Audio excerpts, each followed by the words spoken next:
On this week's episode of Marketing O'Clock, A couple of Google Business Profile features will soon be history. an alleged Google leak shows that many factors aren't in algorithm with what Google has been telling us. AI overview. We're checking in on the SERPs. What was that? All on today's show.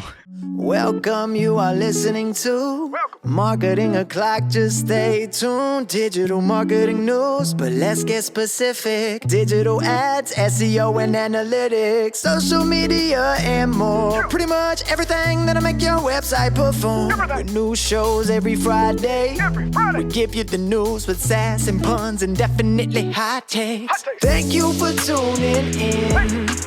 You know what time it is. It's officially Marketing O'Clock. Settle in, sit back, keep it locked. Hey there, I'm Christine Zernheld. AKA Shop. I'm Jess Budd, And I'm Greg Finn. and it is officially Marketing O'Clock. Here on May 31st, 2024.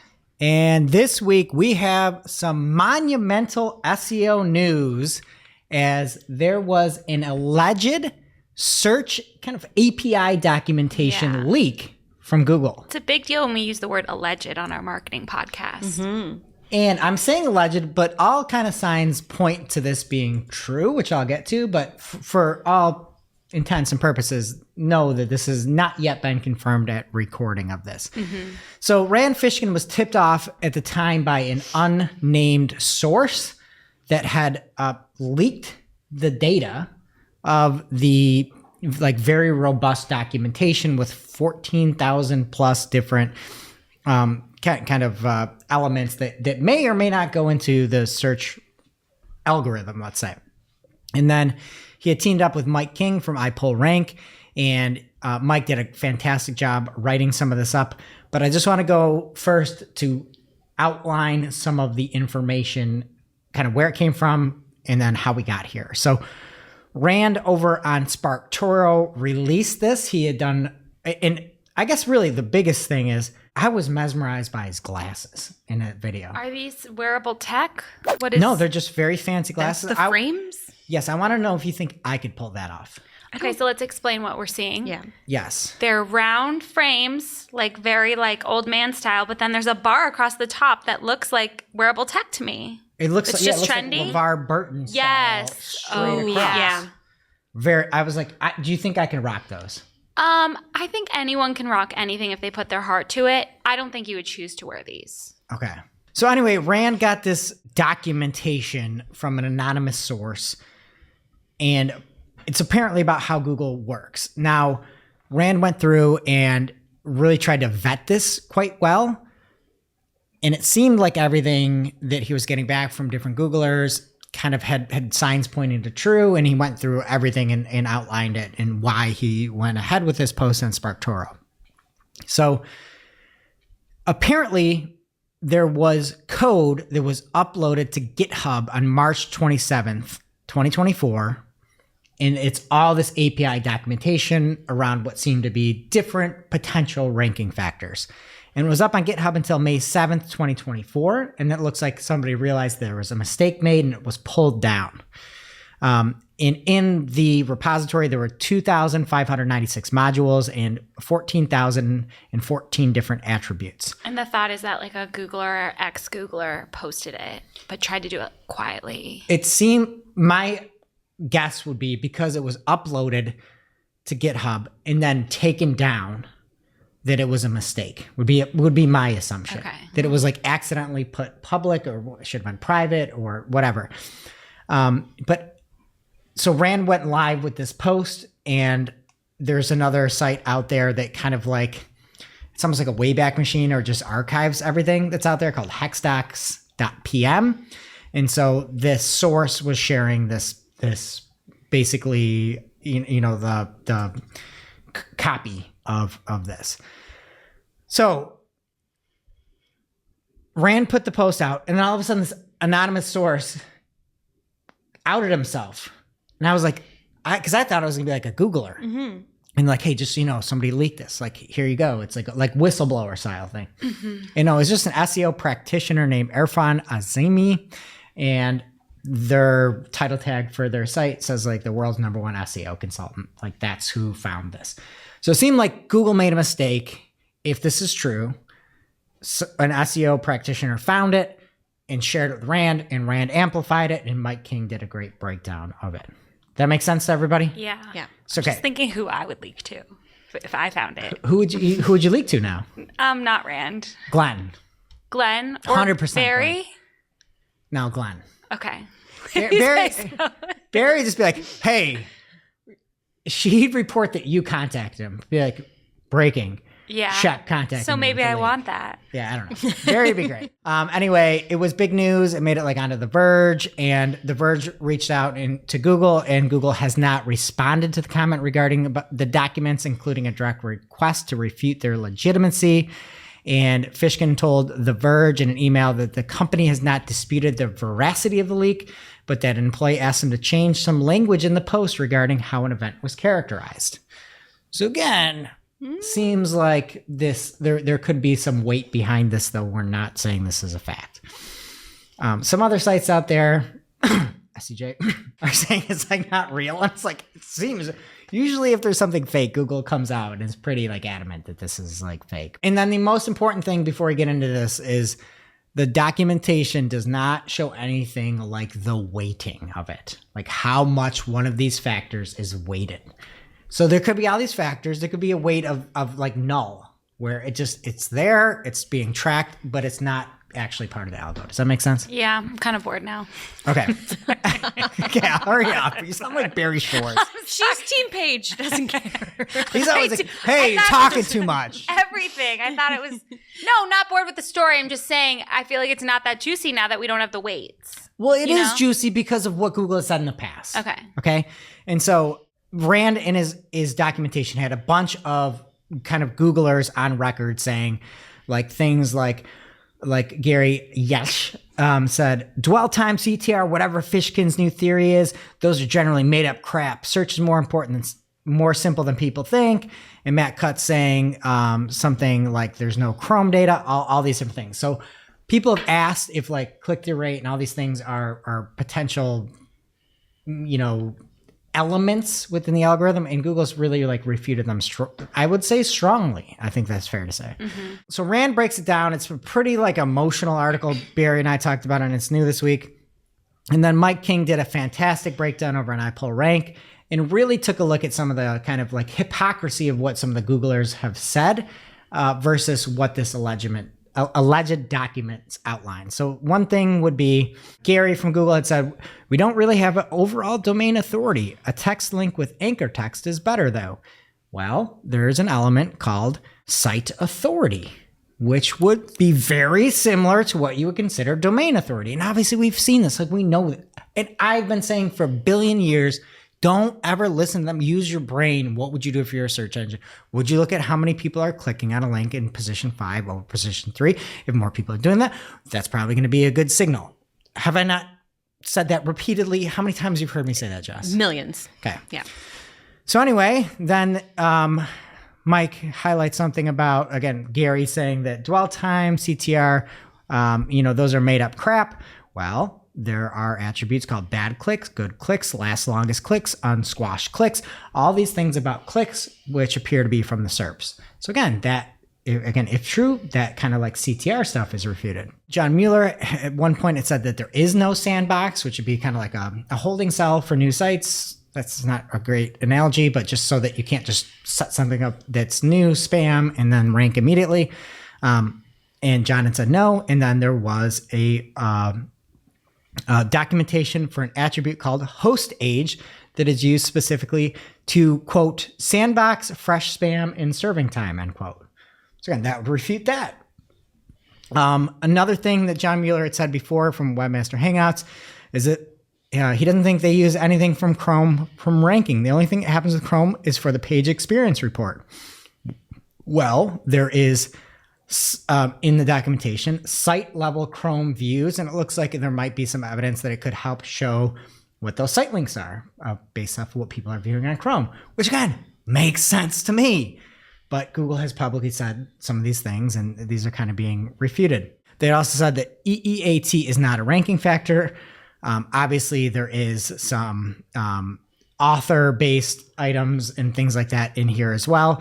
And you can see everything if you want at there's a link for it's on hexdocs.pm, and you can see everything if you want. I would say if you're an SEO, you should really look through this stuff and just take it in. Don't take it as like the Bible or the word or anything like that. It's interesting to see the different elements that Google is looking, or Google or a search engine like Google allegedly could be looking at. And then one thing that Rand had in his article as well is, and I'm going to read this verbatim. Historically, some of the search industry's loudest voices and most prolific publishers have been happy to uncritically repeat Google's public statements. They write headlines like, quote, Google says XYZ is true, rather than Google claims XYZ, evidence suggests otherwise. And he pulls up a headline from Barry Schwartz at Search Engine Roundtable. And Barry's headline says, Google, CTR, dwell time, and other UX signals are made up myths. And then Rand goes on to write, please do better. This leak in the DOJ trial can create just one change. I hope this is it. What do you want Barry to do? Yeah. If Google says something, he's saying, reporting on it. He's not saying this is fact. He's saying Google, here. Why is it Barry's fault? I don't know. I'm so confused. See, now I'm glad I picked Barry to do my leak. Yeah. But like, what do you want him to do? To not report on it? Yeah. Like, or put these goofy He said headlines Google in? said it in the headline. Yeah, it's much, right there. yeah. It's He didn't Google, say like this is, he didn't say this is a fact. He said Google said He's this. not saying they're made up myths. He's saying Google in what they said. That's what they said. Like, what do you want him to do? Do better. Team Barry. Like, the headline should be Google says this, but you should use your brain. I'm sorry, like, to use your brain should just be part of what humans do for everything, and it's something that's fallen off the face of the earth. Whoa. Revolution. Okay, but hopefully not for our listeners. Anyway, I would highly recommend that you check it out, and there's a whole bunch of just really interesting stuff, and I like this tweet from Lily Ray at Lily Ray NYC. Again, there's an attribute that was called small personal site, and she just said, I'm still not over small personal site. Like Google or another search allegedly is like classifying a small personal site. Like, I wonder what they're doing with that. It's just wild to see all these different things that could be in play one way or another. Yeah. There's also like whitelisting, a bunch of stuff about quality raters, like going directly into things. Really fascinating stuff. Check it out. Okay, next up here in the news, let's just check in on how those AI overviews are going over on Google. So you'll remember last week we talked about the Twitter account, or the X account, at Goog_Enough, where people are submitting bad AI overviews and just SERP results from Google in general. And then Barry has a recap of some of his favorites over on Search Engine Roundtable this week too. And I think everyone needs to send Goog Enough to like their grandmas too. Because this is getting like scary. Like seriously, I feel like everyone needs to know. So from Corey Trowanowski, he is asking Google, what are the health benefits of taking a bath with a toaster? Depends on your goals. AI Overview says, some say that taking a bath with a toaster is a fun way to unwind I mean, and wash away stress. Permanently. stress will be gone. It will be gone. Not recommended, though. However, At least by this podcast. the electric current from the toaster would likely I cut this off at the wrong spot, but like you're going to get electrocuted. Why would you do that? I'm glad that they chose not to lead with After that. you wash away stress. Yeah, Do seriously. Want to talk about doing better? Somebody asked which U.S. president went to UW-Madison. Okay, so it goes through all these presidents that supposedly went to UW-Madison. I really am not an expert. Like, I don't know if any of these guys did. I thought one of these guys wasn't a president and was ready to make a joke about it, and then he was. But apparently it says Andrew Jackson graduated in 2005 from UW-Madison. Wow. And then Andrew Johnson earned 14 degrees, everyone. Whoever posted this, I'm sorry I lost the name, but they were like, Andrew Johnson's killing it. Including class of 1947, 1965, 1985, 1996, 1998, 2000, 2006, 2007, 2010, 2011, and 2012. That's a lot of school. I'd vote for him. 2024. That's a hard worker. And then James Buchanan also has 3 degrees from 1943, 2004, and 2013. I don't know if they just like pulled the actual student archive and there were other people named James Buchanan. Like, I'm sure that's what happened. That's incredible. and then the Google-related searches are terrible too. So Ed Zitron shared he looked for who ruined Google. AI overview. According to some, Prabhakar Raghavan, the former head of Google's advertising, has ruined Google search. Well, that's his doing. He did that. Ed did. Yeah. He wrote that article. Oh, and then it Yeah. pulled it for the AI overview. Yeah, so wow. he that's what he did. He made the AI overview. Nice work, Ed. So why are you complaining, Ed? I don't know why. he's Well, complaining. because nobody's clicking through to a site. By prioritizing profits over the user experience. Somebody asked how to rank better on Google. This was the latest Solis. And the AI overview includes one result that says, add at least 5 relevant, natural, and helpful internal links per page to increase Google's trust in your site. Google would never say that. They did though because there's no citation. Yeah, they did say it. Very good point. So what was your favorite AI overview blunder? From this week, Yeah. I liked the presidents. It was just so specific. So I had 3 top ones. What were yours? The Andrew Jackson in 2005 just got me. So Lily Ray had found one from somebody named KinyT33 on X. And the question was 1,000 kilometers to oranges. Just kind of a random question. See what AI overviews would do. The answer is one solution to the problem of transporting oranges 1,000 kilometers is to feed a horse 2,000 oranges at a time. What? One for each kilometer traveled, and sell the remaining 1,000 oranges at the market. He ate them. Okay. The other one was when somebody asked if you should eat rocks, and the answer said that you should eat 1 to 2 small rocks a day. Small personal rocks. Yes. And then another one, and people made TikToks about it, but what to do if your cheese falls off the pizza. And they said you can use a non-toxic glue, to which somebody on TikTok made the recipe. Oh my of God. glue pizza. I'm so happy to live in this world. Yeah. I just feel like we're finally I where really we need am to like, be. but I feel like it's going to end badly. Like I have seen I'm in a lot of Facebook groups. You guys know my game, and people are looking up like medical questions about their kids and having the AI overview in the screenshot. Like it's dangerous. I sent this to my mom, and I was like, I just need you to know that like you can't trust something you read on Google. Yeah, that is way to kill the vibe. I'm frightened. But correct. Yeah. And Eric Super Is she watching your kids right now? Yeah. Yeah. I heard they have a nice tasty pizza and the cheese is on it. No. It's non-toxic. It's fine. Yeah. They probably have had some Elmer's glue. It smells good. Might as well. Yeah. Did you used to put glue on your hand and peel it off? No. Maybe No, I my should crayon send that for box, though. pre-murder at the end of the show. Yeah. Eric Sufer weighed in on his @Eric_Sufer account. He said that Google would introduce this obviously flawed, half-baked product to its most important advertising canvas, search, in its most critical commercial geography, the U.S., with plans to monetize it imminently with ads. Seems like an indication of deep structural rot at the company. It was a bad Friday for Google. There were 30 plus like major publications. Like Yeah. Bloomberg, BBC, like all these like big publications. This is the part I can't get over, but the share prices are... Went up Friday. Went I up don't Monday. understand how hard all these People aren't paying finance attention. bros can be so short-sighted. Like I feel like I Are would be you short-sighted? respecting Google so much if they were like, listen, AI is crazy. We're going to take our time with it. You can trust Google. That would make them look really good. I feel like so many people are afraid of AI.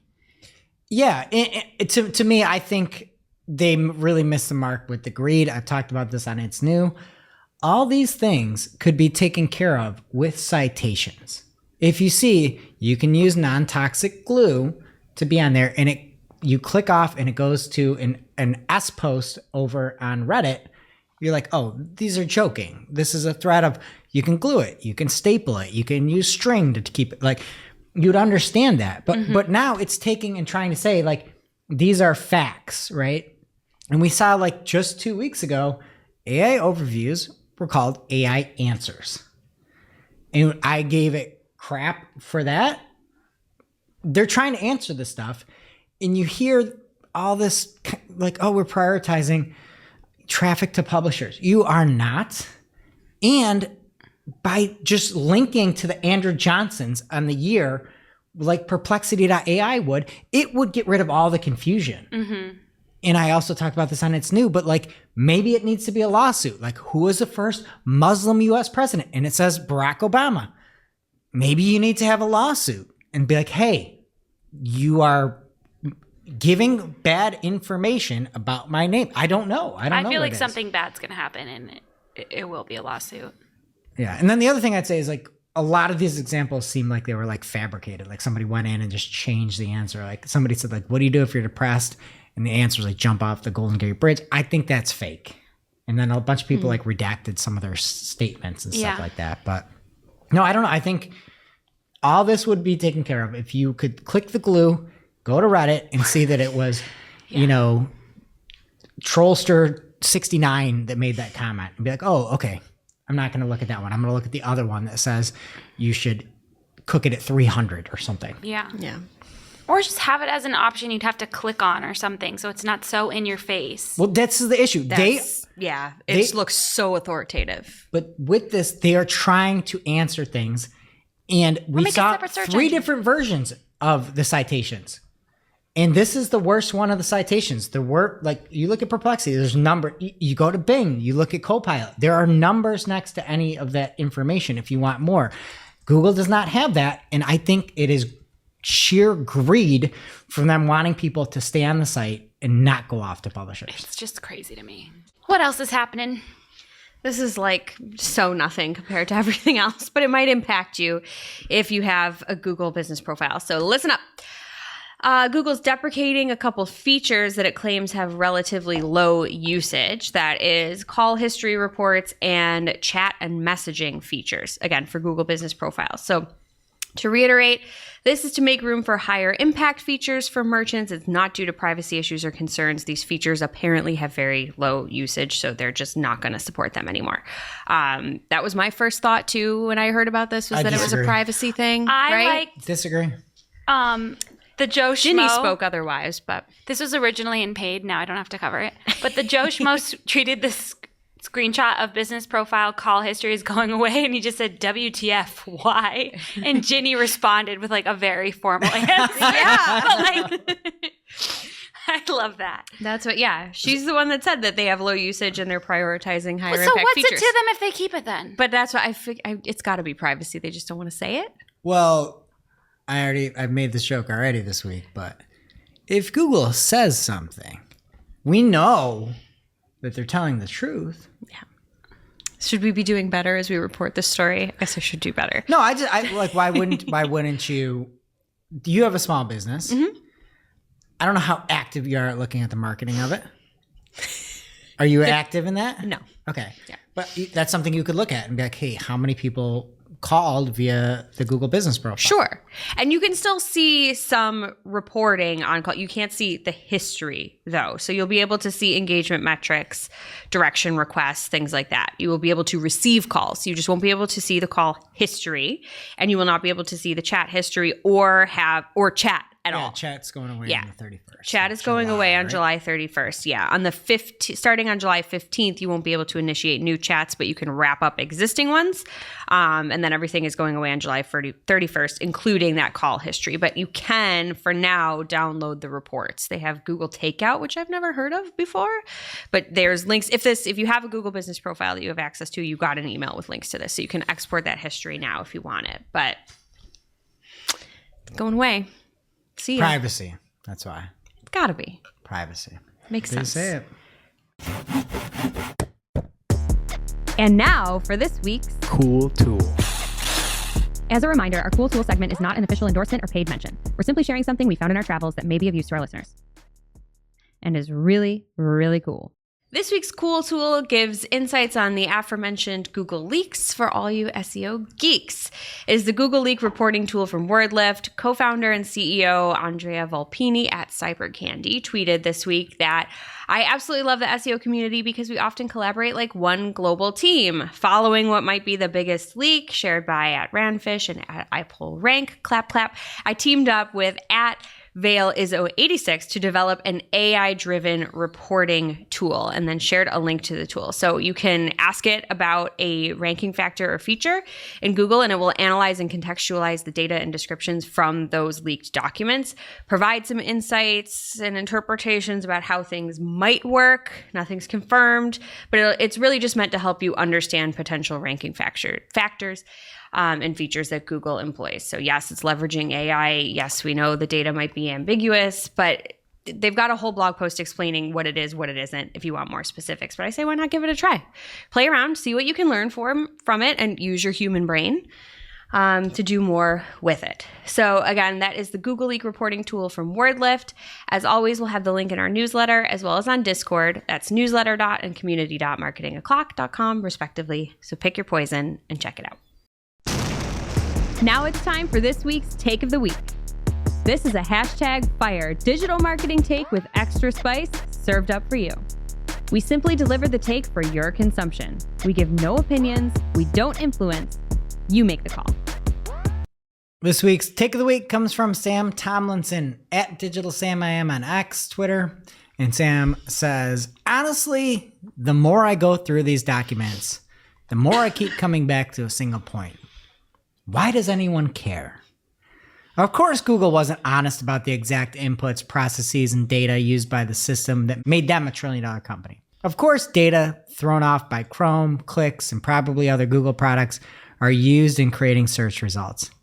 In other news, water is wet. Nothing in these documents give relative weights, so we have no real idea how important or unimportant each of the 14,000 plus attributes are in the overall picture of search.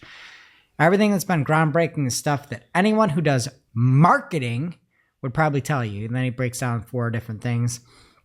I would go check it out. Follow him at DigitalSamIam. And he finishes off by saying, I don't care that Google lied or misrepresented. I'd do the same thing if in their position. Full transparency does nothing for Google other than enable those individuals and entities who seek to manipulate search to have more ammunition to do so. Google has no obligation to tell you how their secret sauce is made, and as frustrating as that is, it's reality. In the end, you're in the same place post-leak as you were pre-leak. Do the things you'd do if Google didn't exist. If the only reason you're creating content or adding authors or whatever else is because you think it'll make Google happy, you're going to end up unhappy. Back to basics. Couldn't have said it better myself. Yeah.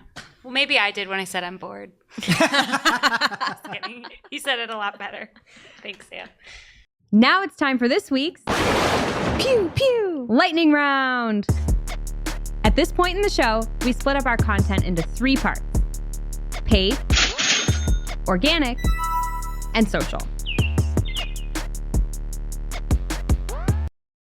First up in the paid universe this week from Anthony Higman. He noticed a new article in the Google Help Center. And the way this was came across my desk was it happened right around Google Marketing Live. We were all talking about this and this just slipped in. And it says impact on keyword prioritization logic within a Google Ads account. So it has an upside down funnel and it says top priority and then lowest priority. So it starts at the top priority with exact match keywords that are identical to the search. And it says for the search term skydiving license, the identical exact match keyword skydiving license in brackets is prioritized over any other keyword. Then below it is phrase and exact match keywords that are identical to the search. But then around these top 2, they're highlighted together. There's a box off to the side that says keywords and campaigns with the broad match setting enabled will be prioritized as if they are both exact and broad match. And then underneath that, as you go down, is AI-based keyword prioritization and ad rank. So this, I think, I've seen this, but I think it kind of slipped through the cracks. I don't know if we ever reported it, but there's a new setting in Google Ads that is broad match keywords as if it's a setting. So if you marked it on, all of your keywords would turn broad in that campaign. And this is saying that if you have that turned on, everything, those broad match keywords are prioritized as if they're exact match, if it's an identical search. Then, so then he's talking about that setting a little bit more, which we already went through. Then he said, I'm legit going to lose it over here because here is the effing explanation. We made this change based on user feedback that it was difficult to measure the impact of upgrading a campaign to broad match as the traffic would match to other parts of the account, thereby skewing results, which is like exactly true. So they just like took advertiser feedback and changed the rules so that there would be a benefit to using broad match. It's like, it's very skeezy. And then Julie Bacchini noticed there's a note on here that says only searches that are identical to a keyword are affected by this logic. Other searches are not affected. So it's only identical match, which is not a match type. It's just a word. Okay, so then Drew Cannon. So wait. To recap this, exact match takes precedence. Yes, but if you have a broad match keyword, if you have the broad match setting turned on, and it's an identical match to your broad match keyword, they're going to treat it like an exact. So that broad match keyword is prioritized over everything else. So that would then take it over an exact match in another campaign.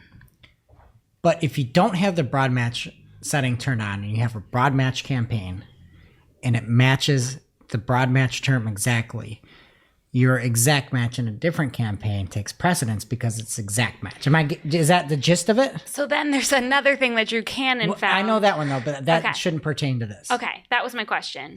Yeah, so I think you're right. Okay, so the broad match setting is like a super powered broad match. Yeah. Mm-hmm. Where it can turn broad match into exact match, which is absolutely impossible to explain to anybody. How could you explain this? So I need to take all my broad match campaigns and put the setting on? No, you want it off. You want your broad match to not have the broad match setting on. So it doesn't overpower my exact in other campaigns. If you try to just take something, clone it, put it in, turn it the broad match setting on, it will write over your exact match. But if you put it in as just broad match keywords without the broad match setting on, then it will act as broad match, and exact match and phrase match will take precedence over it. Is that what I'm getting? Yeah. Yes. I don't know if that's right. So if you have the setting on, there's no point in even having the other campaign. Assuming that all the keywords are identical. There is a point, because if you've got a thorough list of exact match and a smaller list of broad match, which is typical, right? Exact match, identical match, which isn't a type, it's just a term Google has. I wrote an entire article on Search Engine Land about it. That will take precedent. Right. And we haven't heard back about this, but we have heard about WTFY, about the Google Business Profile stuff. Like, I just want this to be... Well, usually... It's much easier to answer the other question, when there's something that's slimy, we don't hear as much about it. Well, this is pretty slimy. So then Drew Cannon posted a link to an article with a little explanation of it. He's trying to get more info from Ginny Marvin. And when you click the link, it is totally unrelated to what he's talking about. And I have a conspiracy theory that they redirected this link to another page on their Help Center document, because it is not related to what he's talking about. And I have full faith in Drew Cannon. And what it does link to is the definition of destination in Google Ads, which nobody would be looking for. Okay, so let's see what it says. So you think they're gaslighting Drew? Yes! Mm-hmm.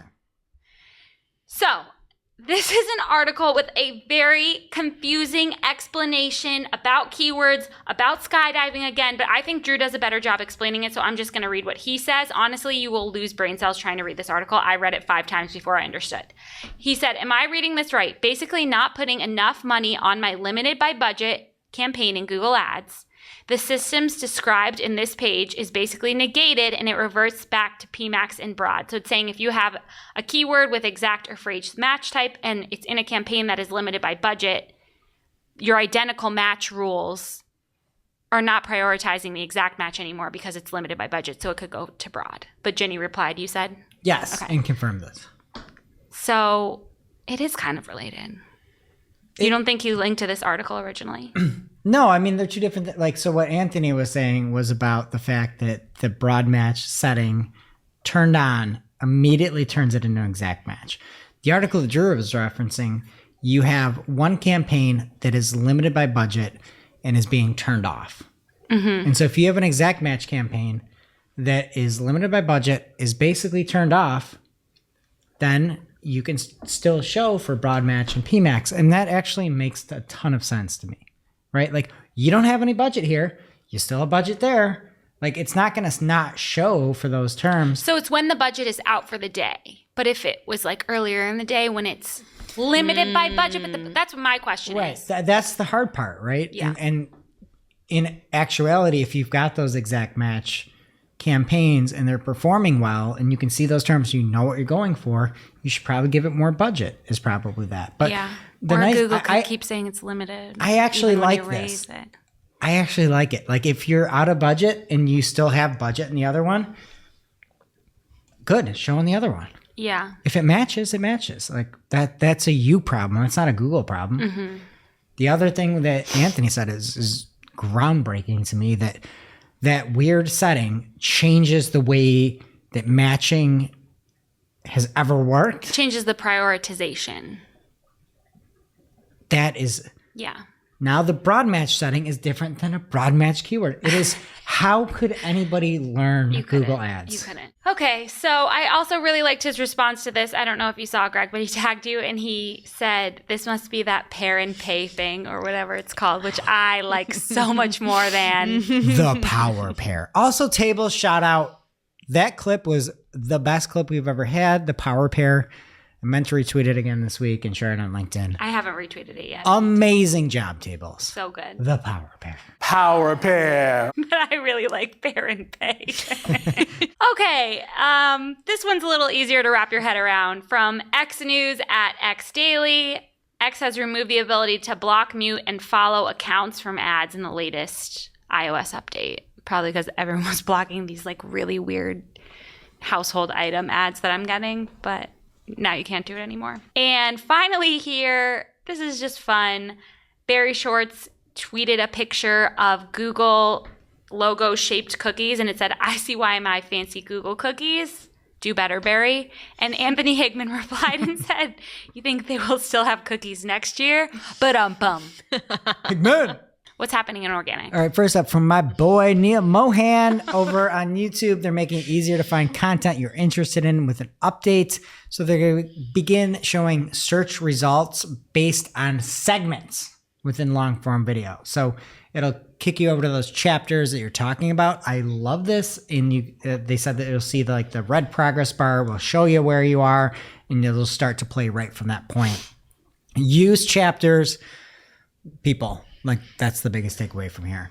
And for stuff like this, where it's longer form, we don't just have to say, what is the main video about? We can say, hey, we're talking about the power pair. And when people look for that, maybe it'll show up right here. The power pair. Okay, one note on the Sundar Pichai video from last week. A power listener, Sean McGinnis, on YouTube had corrected me in a comment. I had said that Sundar Pichai had said that they're prioritizing traffic to publishers, and that I did not believe that. I said, it's hard to hear what you're saying because the way that you're operating is deafening, right? This is what I said essentially. But Sean said, they are absolutely prioritizing approaches to send more traffic to publishers. They are prioritized last in a long line of other more important priorities. I hadn't thought about it like that. That's a great point of Like, clarification. you could just say, we're prioritizing it. Yeah, guess what? It's not number one. It's 6 trillion in our list of things that we care about. Yeah. Right? Like, I like that. Great point, Sean. I'm You going can to use just that say- in my everyday life. Yeah. You can just say things. We're prioritizing it. But I'm you're at the bottom of the prioritizing queue. sleep. You're prioritizing the very bottom of the queue, sleep. See you never. Okay, this is a great one from Rusty Brick. Barry Schwartz over on Search Engine Land found this. It was in the RSEO subreddit. It was from the Redditor You Are Bastards, and they were at their wits' end. You Are Bastards was wondering what to do because they thought they moved their host and that they lost all the traffic. They didn't know what to do anymore. They had all these theories. Maybe they were running ads and things like that. John Mueller jumped in and said, I suspect you're in the doesn't make sense anymore camp. Well, I hope not. But sometimes cutting losses and moving on is good for peace of mind too. Consider that you possibly had a good run already. And you've learned a lot on how to make, optimize, monitor, debug technically reasonable sites. All of which you can apply to another project or to professional work you can do with clients. But basically, you've had a good run already. Suck it Bye. up, Buttercup. Like, Bye. thanks for the advice. Wild. Ouch. Wild. Like, just if you don't have anything nice to You've say, had a good don't run say it already. at all. Jess, you've had a good run already. I have. I'm out of here. We need you, Jess. Okay, and from Lily Ray at Lily Ray NYC on Twitter, she had said, penalize the publishers with coupon partnerships so that spam coupons on the SAP community forums appear in featured snippets. Got it. And remember, there's a reputation abuse update that took umbrage with all these sites just hosting things not related to their actual main content, but doesn't seem to be an issue with forums because in this example, there's a link for a Temu coupon and the SAP community and LinkedIn and Reddit. We're showing up 1, 2, 3.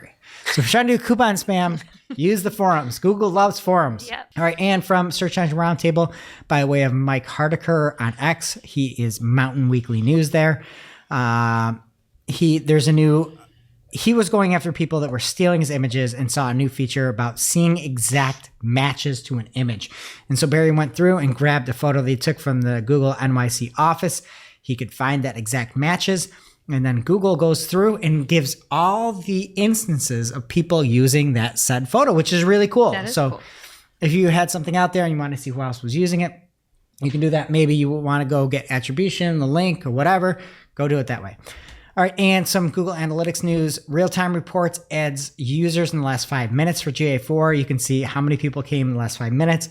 It was really cool. I just saw Barry's article was on Drudge Report on Wednesday, and he had like 620 people in the last 5 minutes, and you can still see the last 30 minutes. And then from Thomas Essel, there's a new to him time interval update on GA4. It's here, and you can use it to analyze graph-based data. So you can see by day, by week, by month. And he was looking at something like traffic acquisition by channel grouping. So cool stuff there. That's it in organic. What's happening in social, bud? All right. First up, if you are a TikTok creator or want to be, get excited. They're introducing a new tool called TikTok Studio. Hey, Shep, Yes. you're a TikTok creator. You want this? Nobody cares about me. I think care people care about about you. How's it going on TikTok? It depends. This is not the organic. Sounds like she's going to SEO. No, I'm never going to SEO. The Swiftie Mom crossovers do well. Everything else, How's Madrid? Madrid? Yeah. What? What? Oh, her show? Yeah. She wasn't in Madrid. Is she going there this week? I thought she was in Madrid. She was in You Lisbon look at me last like week. I know. I think she might be in Madrid tonight. She was so probably now while we're recording. We should be watching the See, live I'm stream. ahead of you. We should be watching the live stream. Okay, so Swifty Talk is Swiftie Mom Talk It's on specifically. fire. Okay. You could do that. That is you. I'm trying, but there's Oh. only, like every time an idea comes, I pop off. You know? Totally. Let me know if you have any ideas. I have one. You should use this new tool. Okay. So that you can see how things are going. It is replacing creator tools within the TikTok app as well as the Creator Center web app. For some reason, I can't talk. If you're sitting at a desk all day, this is good. You can access it via web browser for your desktop. They're also going to test a standalone app for it.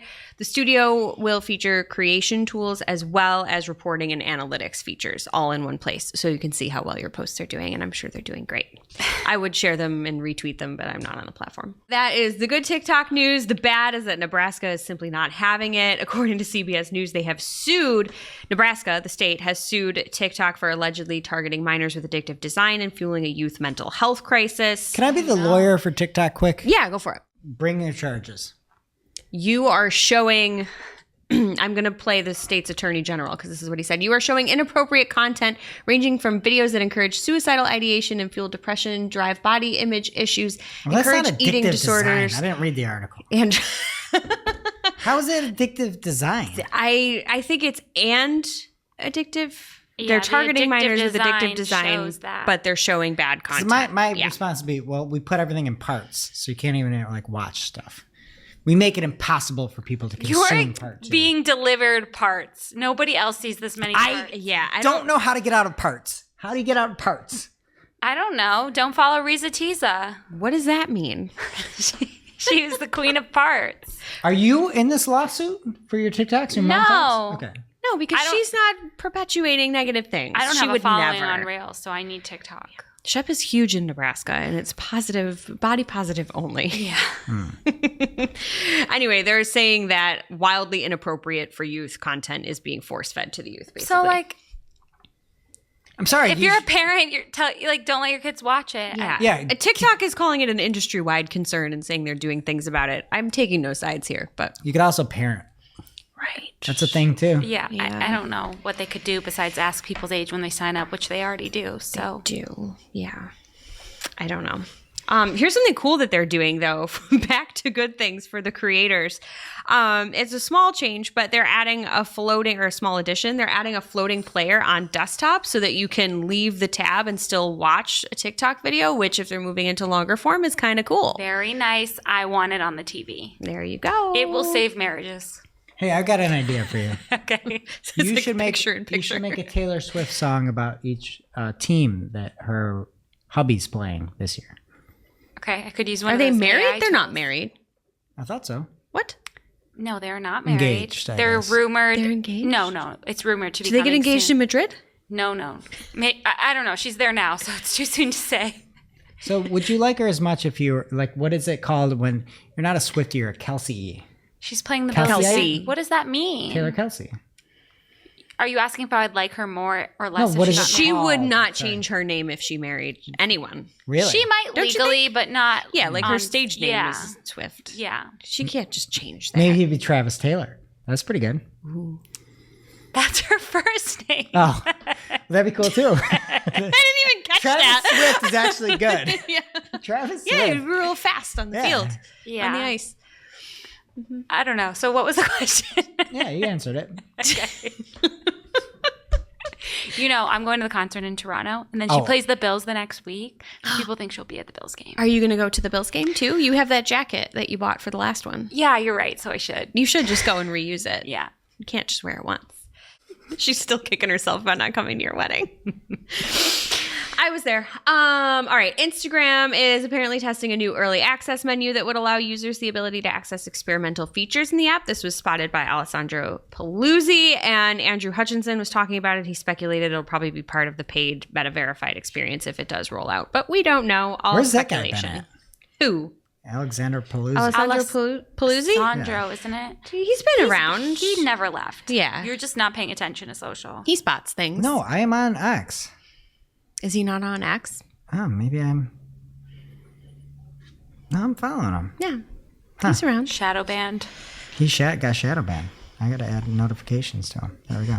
It's all right. I got it. All right. We can pivot to X. This is kind of interesting. X Daily News tweeted that X would like to export its crowdsourced fact-checking feature, Community Notes, to newspapers and other platforms.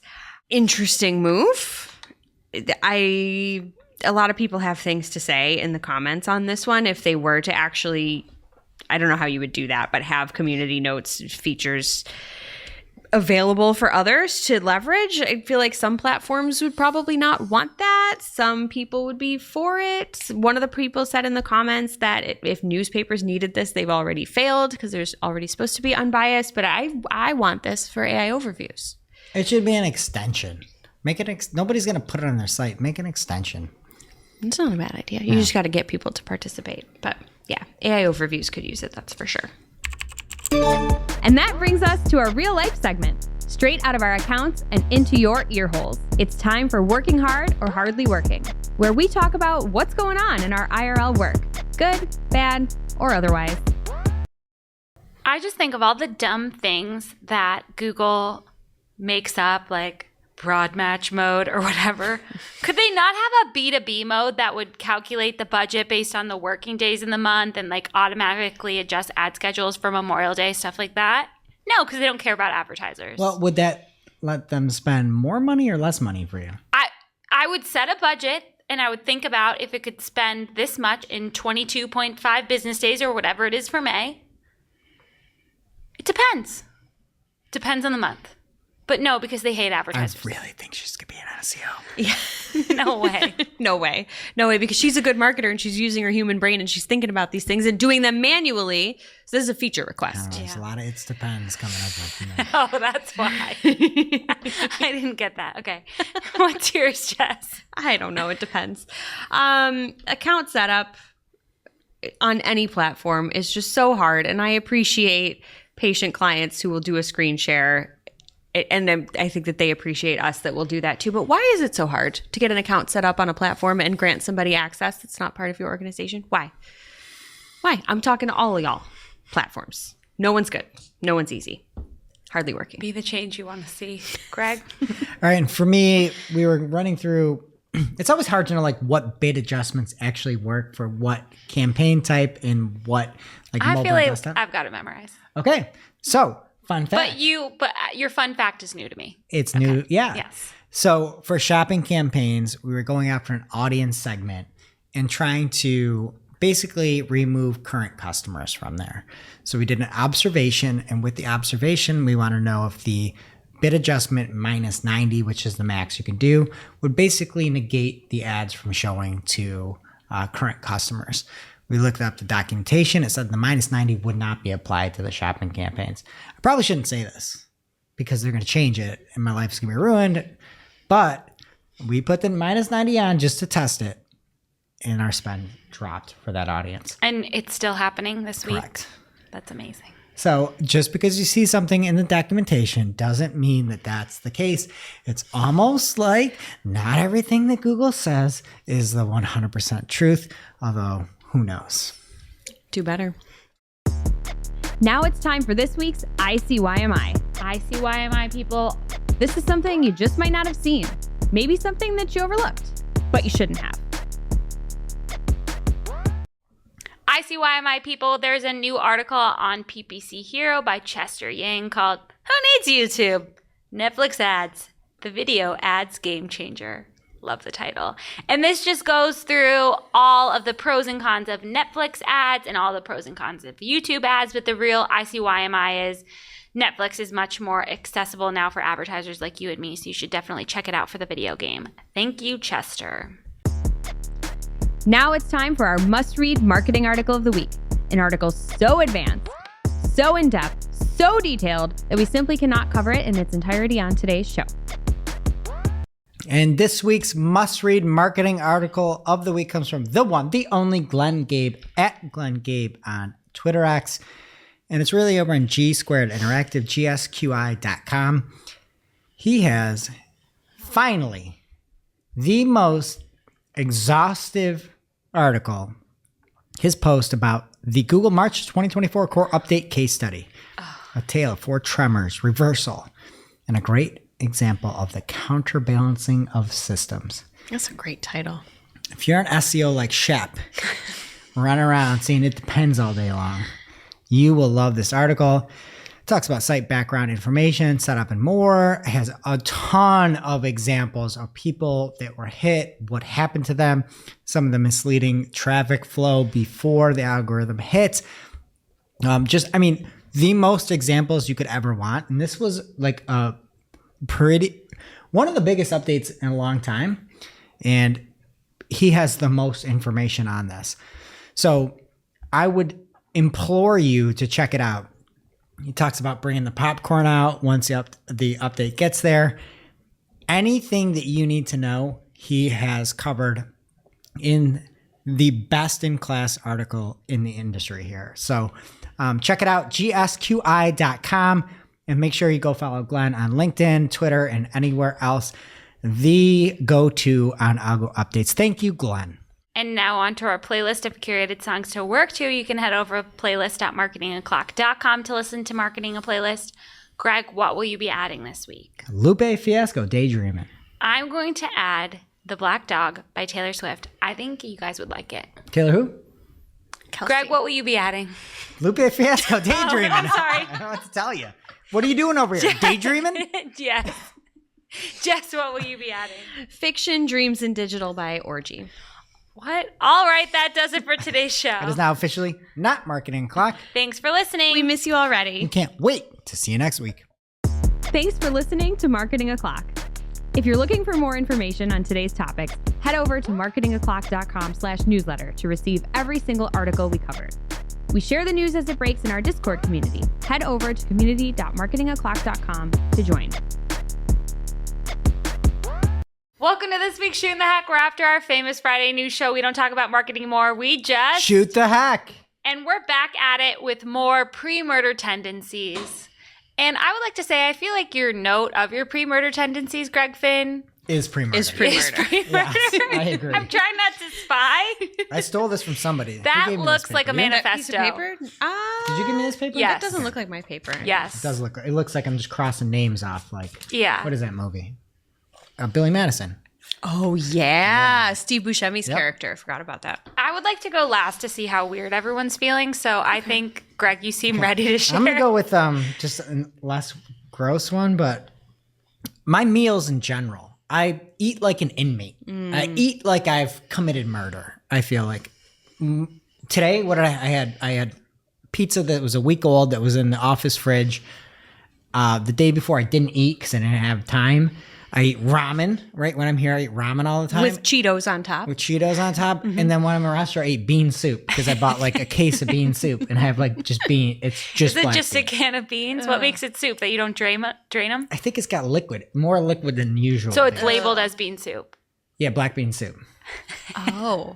This whole time I thought you were just Yeah, I thought not it was straining just- the beans. No, Can but then of I put beans. peanuts in it because we have peanuts there, so I turn it into peanut soup. But again, this is like pre-murder stuff, I feel like. Yeah, I mean, Yeah. that meat shake you made once was pretty murderous. Like, Yeah. all of it is. And you've yeah. confessed before that you like don't really care about food and you wish it could just be like pumped into your veins somehow. And I feel like that is very pre-murder. Like people love food. If I could take a pill that would have me never eat again, right now, without hesitation, I would eat it. That's pre-murder. Yeah. Yeah. Food is delicious. Yeah, but imagine if you didn't have to do it. I would have zero joy left in my life. What do you do with your hands? Something, I don't know. Go play basketball. Couldn't be me. No, thank you. No. Jess, what's yours? I don't know if this is going to gross people out or not, but sometimes I just wear my day clothes to bed. I do that. Yeah? you're Like your tired. pants and everything, too? If you have like athletic, like if you've got joggers and a t-shirt on, Yeah. you fall asleep on the couch. You're like, "Ah." I would wash my My sheets the leggings. next You day. wash your sheets if you sneeze. Get out of here. It's not true. It is true. You're on a plane from New York and you're like, I have to like shower. I have to do everything. We left at 5:30 a.m. and returned. I was in my bed at 1 a.m. You're That not. is If you're like- not going to take a shower, Yeah. I'm going to bed at 1 a.m. that is you're wrong for that. I would change after New York City I would and like change, two but airplane I don't need day. a shower before bed. No. Ew. That's just me. On 2 airplanes in Terminal 5? Like, no thank you. We're going to get to this in a second. Okay. so. I'm going to say I'm one of those people who will, like, leave the toilet paper, like, on the back of the toilet instead of putting it on the empty roll for, like, our house is just like that. There's pre-murder and It'll there's be like, being oh, murdered. guests are coming over. We got to put the toilet paper on the roll. That's good, Jess. Thank you. I will kill you. There's pee That just kind murder. of sounds like being lazy. It is. That's not pre-murder. I'm not pre-murder, for being honest. I'm a pretty nice lady. I don't know about those eggs. Oh.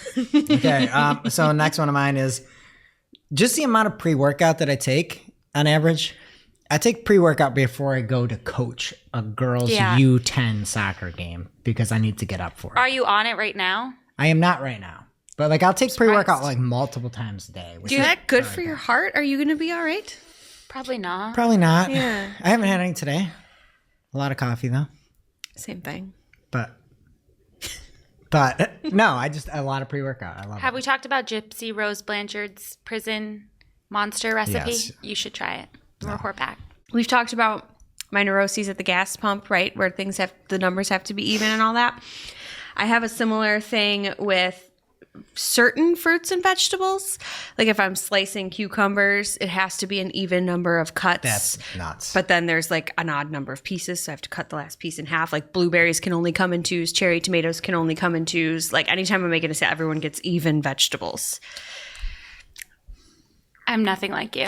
Yes. That You should just check into jail. See if they'll accept you. Just go to the local slammer. I'm here. Just be like, hey, just so you know, that's some gnarly stuff. Okay, if you're gonna It's say, really important to me. I freak out if it's not correct. Yeah, I cannot relate. Okay, I'll be weird. I like to watch Dr. Pimple Popper. I've had some problems with blisters on my feet lately. Gross. I do like to drain them. I'm sanitizing the needle. I'm having a paper towel.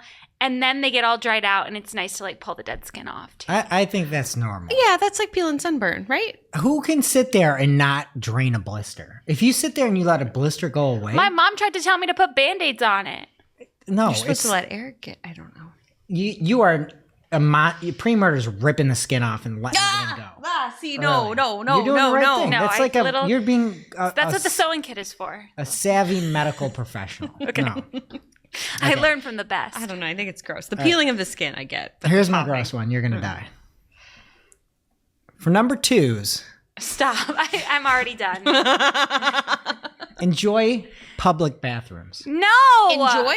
So here's my thought process. You have like a certain number of flushes every toilet has, right? At your home? Yeah, and then it's gonna So you're being cheap. It's just like I like the freeness. At the this freeness. office you would? I don't. No. This is not. This is a private office. Okay. This is no. I'm talking about public spaces. You don't poop Like, here? If I have Push to go, comes I to will shove. go for sure. I've heard of Okay. people talk about it at work like they're getting paid to do it. So like No, I don't. I don't. That's weird, No, too. and especially Roster with one bathroom. No, but if you're like, hey, you're at the throughway. It's like, oh, this is a free one. Yeah, but you said I'm you not putting any enjoy. miles. You said you enjoy. There's a difference between being efficient, going wherever you have I to, enjoy. and enjoy. Enjoy the experience. It's like a free one. Like you money get in your pocket. your money in your pocket. No, I don't so know. gross. You got to sit next to somebody else who's actually enjoying themselves, and I don't know.